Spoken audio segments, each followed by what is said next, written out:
আজকে আমি এক আপুর রেসিপি দেখে এই খোসা সহ কলা ভর্তা করলাম। আসসালামু আলাইকুম সবাইকে, কেমন আছেন সবাই? আশা করি তো ভালো আছেন। আলহামদুলিল্লাহ আমিও ভালো আছি। আর এই কলা ভর্তা সবসময় কিন্তু আমরা একই রকম করে খাই, তার জন্য আজকে একটু ভিন্ন রকম করে এই ভর্তাটা করলাম। আর এখানে দেখেন প্রথমে যে পানিতে আমি যে কলাগুলো মানে 2টা কলা নিয়েছি, এখানে আপনারা চাইলে এখানে একটা কলা দিয়েও করতে পারেন। আর কলাগুলো এরকম করে গোল গোল করে কেটে নিয়েছিলাম।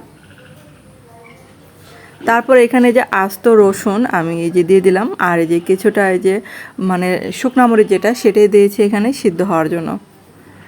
আর এখন এই যে ঢাকনা দিয়ে ঢেকে এটাকে সিদ্ধ করে নেব। আর এই ভর্তাটা কিন্তু আজকে প্রথমবার আমি বানাচ্ছি। আর এখানে আমি একটু চেক করে নেব যে কলাগুলো সিদ্ধ হলো কিনা। তো কলাগুলো কিন্তু সিদ্ধ হয়ে গেছে। আর এগুলো এখন এই যে চুলা থেকে নামিয়ে ফেলবো। আর আপনাদের কাছে ছোট্ট একটা রিকোয়েস্ট, যারা আমার চ্যানেলে আজ নতুন ভিডিও দেখছেন কিন্তু এখন আমার চ্যানেলটাকে সাবস্ক্রাইব করেনি, তাদের কাছে প্লিজ অনুরোধ রইল চ্যানেলটাকে সাবস্ক্রাইব করে আমার পাশে থাকতে পারে।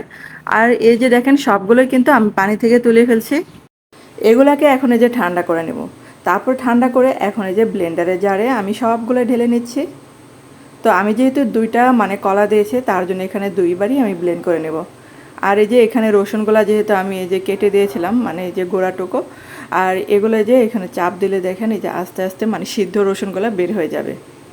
অনেক সহজ, কিন্তু একটু চাপ দিলে কিন্তু বের হয়ে যায়। তারপর এখানে যে একটু লবণ দিয়ে নিলাম, আর এগুলাকে এখন এই যে ব্লেন্ড করে নিচ্ছি। আর এগুলো যখন ব্লেন্ড হয়ে গেছে তখন একটা কড়াইতে আমি সাদা তেল দিয়ে নিলাম, আর এখানে কিছুটা যে কালো জিরা ফোড়ন দিলাম। আর এখন এই যে এটার মধ্যে কিছুটা পেঁয়াজ কুচি করে কাটা সেটা দিয়ে দিলাম। আর এটা কিন্তু এখন এই যে কিছুটা ভেজে নেব আমি। আর এগুলাকে কিন্তু একটু হালকা করে ভেজে নিতে হবে। যখন একটু হালকা হালকা বাদামি কালার চলে আসবে তখনই কিন্তু এই যে ব্লেন্ড করা আমার এই যে কলার পেস্টটা সেটা দিয়ে দিলাম।